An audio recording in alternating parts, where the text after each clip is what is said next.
Hello choosers, it's Gav. Welcome to another one of my videos. Yeah, another one. And another Napoleonic one too.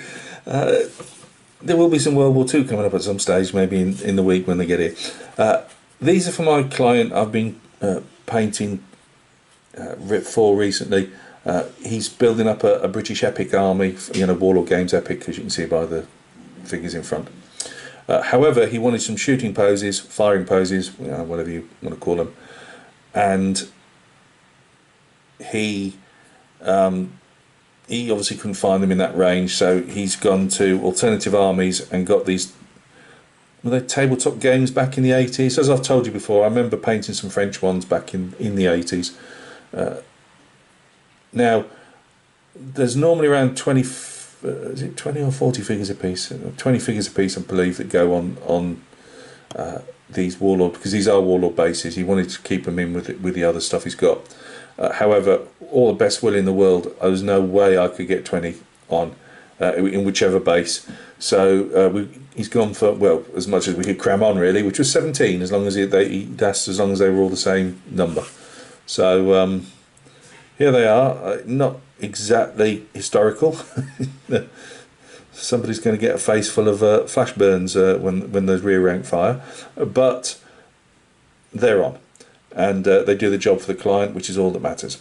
So he's left a command stand. He wanted the colours flying as per the Warlord games, so he cut them off the rest of the guys, and he did include one extra officer. Here we go. Look for his white gloves, Gav. And we've got one extra officer from the Alternative Armies range, which is their brick dust range, I believe. You can't see a lot of anything else that I painted, to be honest, which was, I might as well not bothered really. I should have just left the backpacks black and be done with it, but never mind. There we go. Oh my life, Gav. 29th, North Gloucesters, I believe. Yeah, I nearly said Somersets, but I think the 29th or the 28th. I will try and do my research before I put the video up. It's just I've just shot that one for the Perry. I've just given these a coat of varnish, so if there's any shine to them, it's only because it's flashing off. But I've just given them a coat of varnish, second coat I should say. And it not only does it then give the bases a coat, it helps keep the tufts roughly in place. And they're all made by me, by the way. Not big-headedness there, just saying. And then it gives obviously the guys a second coat as well. So they had a raised bit in the back, which was, I suppose, for the regimental emblem, which I've just obviously put as yellow. Colours are slightly brighter than they would be, obviously, especially the yellows. I believe it might have been a slightly duller yellow than these. But you need to see them. So these are our guys. All you can't really see on bottle tops, I know, but these are our guys. Enjoyable to do. A bit more, you have to be careful, Andy, sticking the figures together, because they are literally pushed in and they're out at angles at places just because that was the only way I could fit them all on. Especially, it was amazing how that officer there threw those rank poses out as well. Yeah, so just have them very slightly apart if I was you. But they're jam-packed on there. They look like a compact unit ready to give fire, so it works. Have I got, just for any guys, I know Andy always says the scale works, so let's just again put a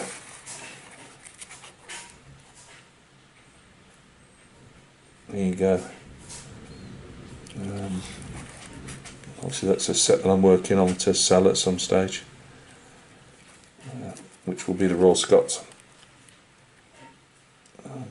But yeah, there you go.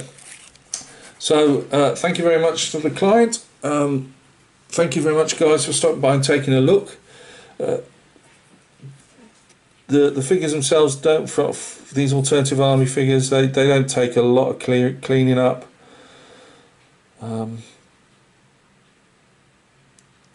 You could file the bases down very slightly. Bases are Well, the bases, to be honest, aren't that chunky, but you could file the bases down slightly if you wanted to. As I say, Andy's decided to go for this all wedged on there, which probably in some sense is just like the Epic, as in are all shoulder to shoulder. Yeah, I know it's the firing pose, but it's not exactly accurate, but for the compactness and the show of a unit, you know, on the field of battle, I think it probably works.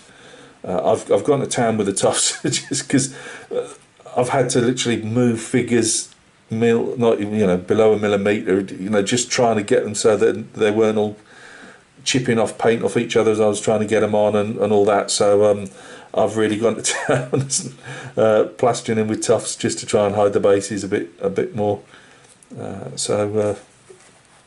Colours Andy's putting on himself. He's not so keen on the Warlord ones. I like the Warlord ones, I must admit, but he's got, whether he's going GMB or somebody else, I've got no idea, but he'll put his own colours on. So thank you very much. Thanks to Andy, my client, for letting me do these commissions. I've also painted 3, I won't bother showing them because you've seen them typed before, but 3 extra mounted figures he wanted for his Scots Greys and whatever. So that was very enjoyable. As I say, it's weird. I was getting tired of painting French all the time, and now I've done nothing but paint British. And now I've got those 40 mils and 2 of those. I mean, yeah, one's 95th rifles, but I will be painting some 95th rifles in the Epic at some stage, because now I've bought me 3 sprues off eBay. I've now got enough to finish the light infantry I'd painted 1 base but didn't have enough for I needed 2 more to make the unit up to sell, so I will have some 95th rifles coming up at some stage, and an artillery battery. I'll get painting those as well, so they can go on eBay. So look after yourselves. It's always enjoyable painting Napoleonics, and I've got a lot to go at. We've got 40mm again. We've got 18mm Prussians. Anything else, Kev? Oh, even the figure painting, if not tutorial, just to show paint recipes I use. He's obviously Waterloo British, and we've got that Spanish guerrilla to paint at some stage as well as all the Epic that I'm painting just to put on eBay from time to time. So I enjoy the painting the period. It's good, and I've also got a couple of I'll try and buy them really cheap, to be honest with you, but I've got a couple of books on the Napoleon's Prussia, war with Prussia. So again, I keep saying the Jena Auerstadt main battles and whatever. So I've got a couple of cheap eBay books coming in just to get better into the subject, as I am running that as a project that I'd like to do. My own Prussian, mainly Prussian, but then obviously getting into the Saxons and the French as well at some stage. So look after yourselves. Thanks for stopping by, and yeah, catch you again on another video. Cheers.